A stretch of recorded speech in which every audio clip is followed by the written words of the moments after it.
봉헌의 가족 여러분 반갑습니다. 제가 그럴 자격이 되는지 모르겠지만 어쨌든 환영합니다.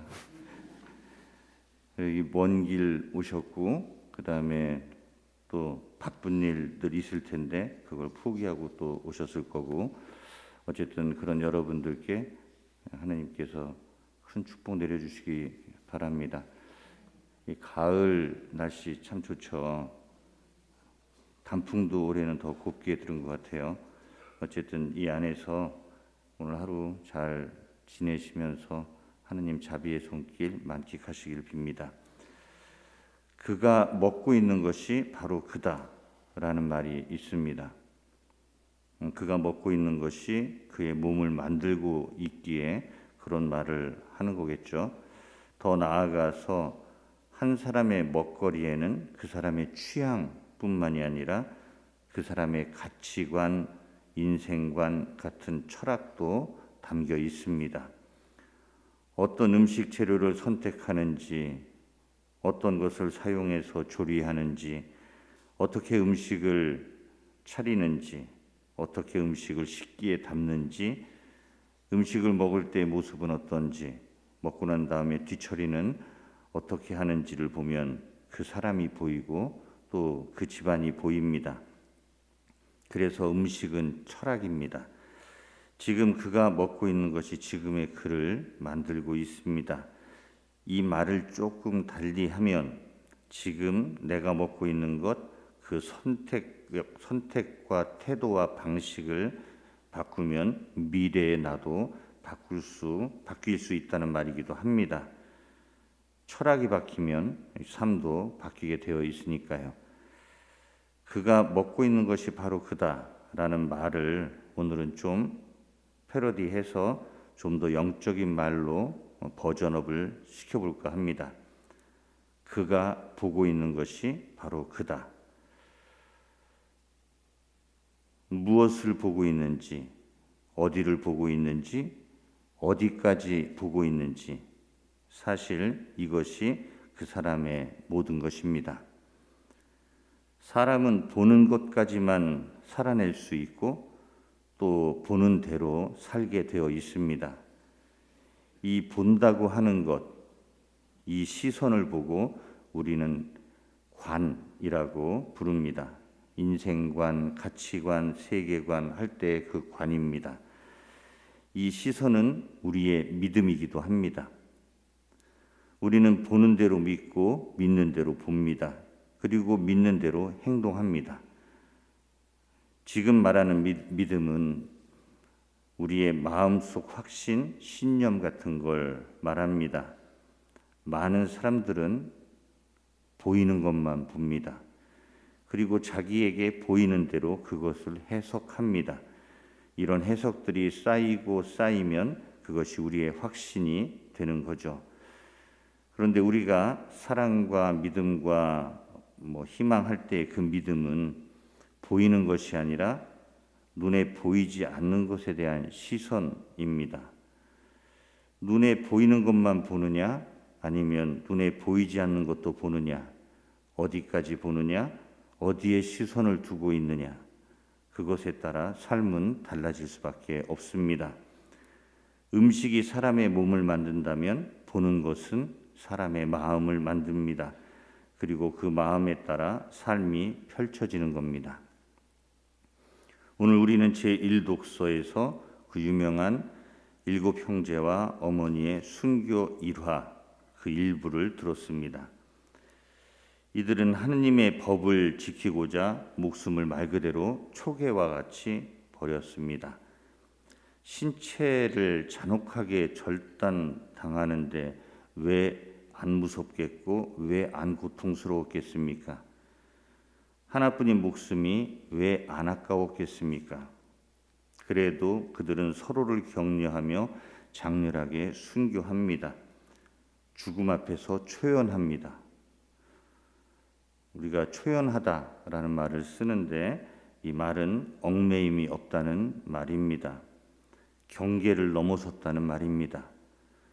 우리가 당연하다 하고 생각하는 것들을 훌쩍 넘어섰다는 말입니다. 누구나 살고 싶어 합니다. 당연한 겁니다.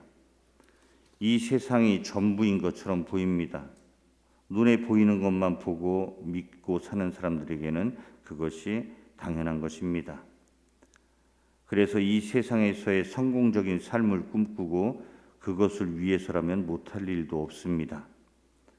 눈에 보이고 손에 잡히는 것만 세상의 전부라고 알고 있는 사람에겐 그게 당연한 겁니다. 우리는 아주 당연하게 내일도 살아 움직일 거라고 믿고 있습니다.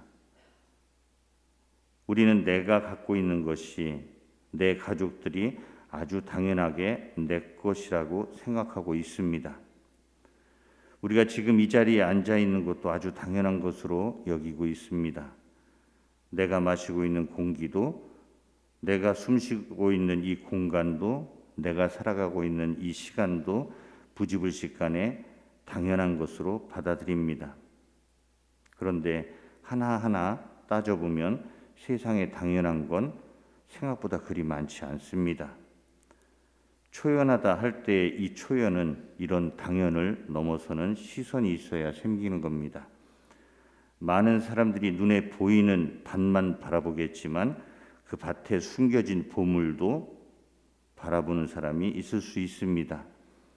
어떤 사람들은 질그릇만 보고 있겠지만 또 어떤 사람들은 질그릇 속에 담긴 보화를 보고 있습니다. 무엇을 보느냐, 어디를 보느냐, 어디까지 보느냐, 이것이 결국 우리의 선택을 좌우합니다. 마카베오서에 나오는 그 7 아들들과 그 어머니의 초연함은 보통 사람들이 보았던 그 이상을 보았기에 일반 사람들이 당연하다고 생각하는 그 지점을 넘어섰기에 가질 수 있는 자세입니다. 사람들만 보는 사람과 사람들을 넘어서 하느님을 보는 사람의 선택은 다를 수밖에 없습니다.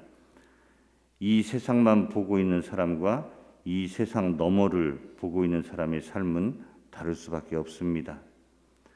우리가 무엇을 어디를 얼만큼 바라보느냐에 따라 우리의 삶과 죽음에 대한 생각이 달라질 수밖에 없습니다. 사도 바오로는 로마서에서 이런 말씀을 합니다.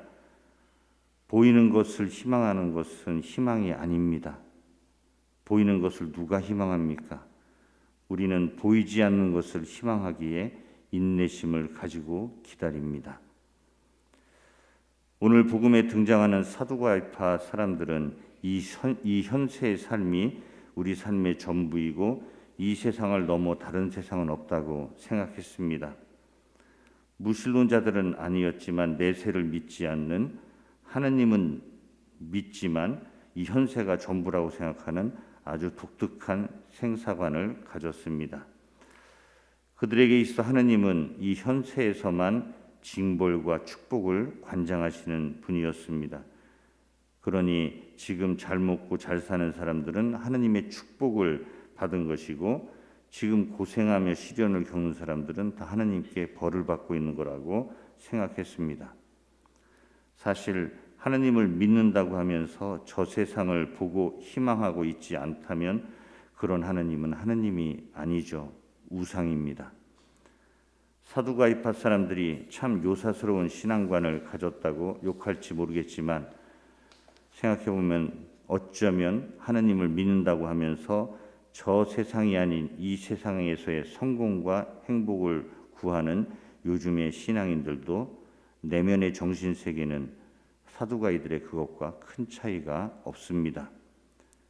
예수님의 십자가 밑에서 무릎 꿇고 십자가 없는 삶을 기원하고 기도하는 그리스도인들도 사두가이들과 다를 바가 없습니다. 어쨌든 죽음이 아니요 삶의 완성이라는 사실을 너무도 잘 알고 있는 사람 눈에는 내세를 믿지 않는 사람들, 이 세상만 보고 사는 사람들의 생각이 얼마나 어리석어 보이겠습니까?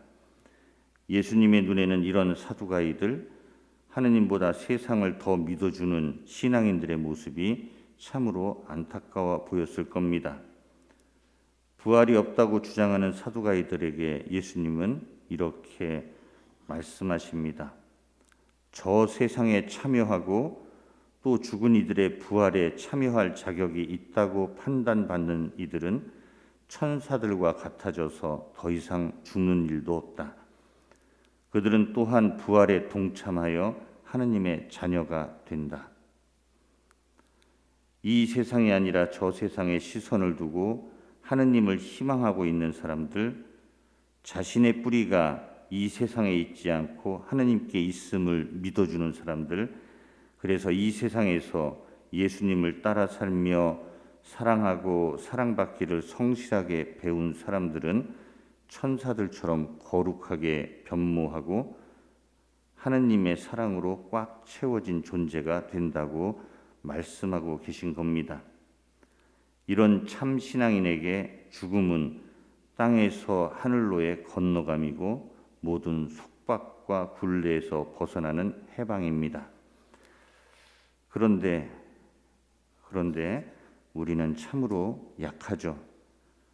눈에 보이는 것만 보게 되고 눈에 보이지 않는 것은 자꾸 놓치게 됩니다. 이 세상은 찰나에 불과하다는 것을 머리로는 알아도 그것을 온 마음으로 동의해 줄 영적 비전은 흐릿합니다. 죽음 앞에 초연하기란 정말 쉽지 않습니다. 세상과 하느님 사이에 자꾸 양다리를 걸치게 됩니다. 우리는 늘 불안과 두려움 때문에 흔들립니다. 하지만 하느님은 이런 우리를 방치하지 않죠. 인간의 약함을 탓하지 않으시고 오히려 그런 우리를 껴안아 주십니다. 흔들리는 우리를 대신해 기도해 주십니다. 아까 들었던 로마서의 말씀을 더 연결해 들어보겠습니다. 보이는 것을 희망하는 것은 희망이 아닙니다. 보이는 것을 누가 희망합니까? 우리는 보이지 않는 것을 희망하기에 인내심을 가지고 기다립니다. 이와 같이 성령께서도 나약한 우리를 도와주십니다. 우리는 올바른 방식으로 기도할 줄 모르지만 성령께서 몸소 말로 다할 수 없이 탄식하시며 우리를 대신하여 간구해 주십니다. 이 말씀으로 위로받고 힘을 얻으며 하느님과 함께 조금은 더 초연해지는 길을 걷기를 함께 기원합니다.